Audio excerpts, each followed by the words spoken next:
Bismillah, alhamdulillah, wassalatu wassalamu ala rasulillah.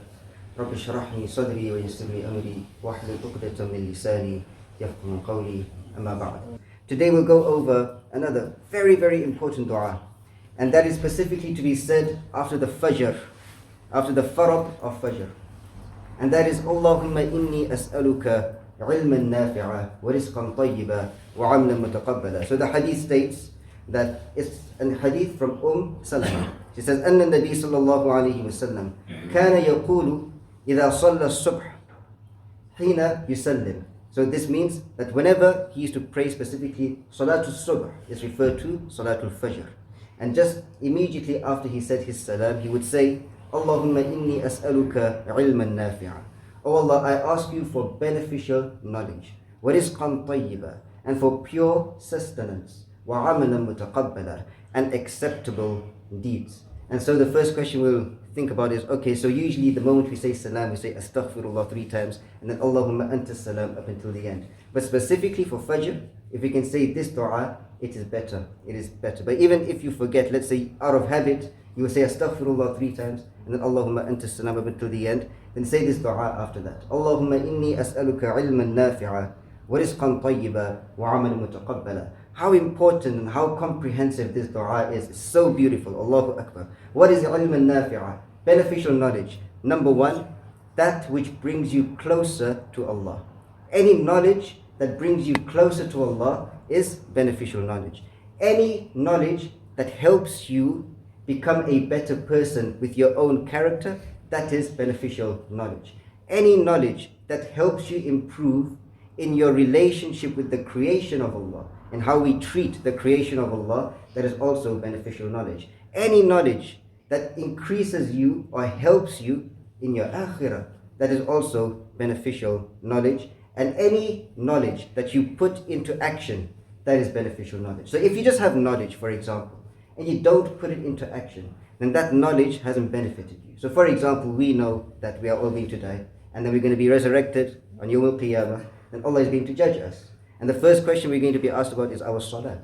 Now to put that knowledge into action, we're going to ensure that we are offering our salah. If we know, for example, that something is halal and something is haram, we have that knowledge, but it becomes beneficial for us if we put it into practice by implementing the halal and staying away from the haram. And so the first thing you're asking Allah in your day, Allahumma inni as'aluka ilman nafi'an. Oh Allah, I ask you for beneficial knowledge, to be able to put into action, to be able to come closer to you and maintain closeness to you. Wa rizqan tayyiban, and pure sustenance. How important is pure sustenance when you think about it? If you are earning haram, or even if you're earning this from the doubtful matters, let's say, and then you buy food with that, and that food is also haram, and then you eat that food, and then it goes into your body, and your body starts extracting all the nutrients for energy, then that energy in itself becomes haram. What sort of energy do you think that energy will be used for in terms of amalan?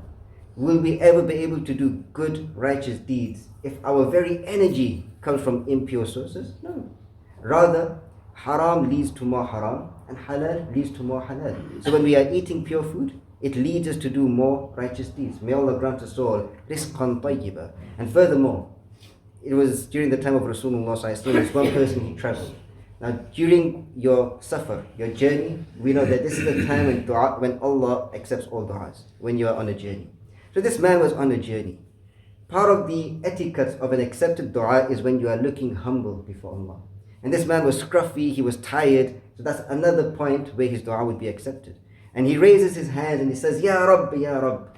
And Rasulullah looks at him and he says, how does he expect Allah to respond to his dua when his clothing is haram, his food is haram, his earnings is haram? And therefore from this we learn, impure rizq, haram rizq, it means that Allah will not accept our du'as. If our du'as are not being accepted, how do we expect our salah to be accepted? Any other ibadah to be accepted? Again, this is the importance of earning halal. May Allah grant us all strictly halal. Halal income, say ameen. And wa amalan mutaqabbala, the most important, acceptable deeds. What does it mean for our deeds to be accepted? Number one, it comes down to ikhlas, that we have the correct intentions, and we are doing those deeds in the correct way. So for example, we are following the sunnah correctly and we are not doing bid'ah. That is also part of amalan mutaqabbala. And so we ensure that our ikhlas is in place. When you're saying وَعَمَلًا مُتَقَبَّلًا, when you're asking Allah for acceptable deeds, you're asking Allah to take care of your intention for you, so that you always ensure that you are doing your deeds for the akhirah, not for this dunya.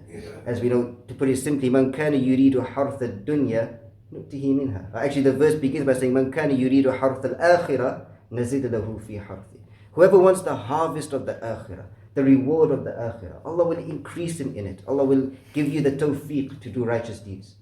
وَمَنْ كَانَ يُرِيدُ حَرْثَ الدُّنْيَا. But whoever just wants the reward in this dunya, maybe you just want to offer salah just so that you can attain some reward in this dunya. You will do righteous deeds that are supposed to be for the akhirah, but only for benefit in this dunya. Allah says, نُؤْتِهِ مِنْهَا. We'll give it to you, no problem. وَمَا لَهُ فِي الْآخِرَةِ مِنْ نَصِيبٍ.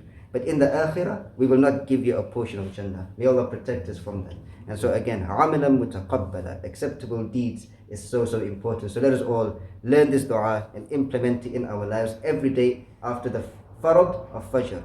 Allahumma inni as'aluka ilman nafi'an wa rizqan tayyiban wa amalan mutaqabbala. I think it's also over there, whoever wants to see it, maybe take a picture and learn it. May Allah grant us all the ability to implement this in our lives up until the day we go back to Him. أقول قولي هذا سبحانك اللهم وبحمدك أشهد أن لا إله إلا أنت أستغفرك وأتوب إليك.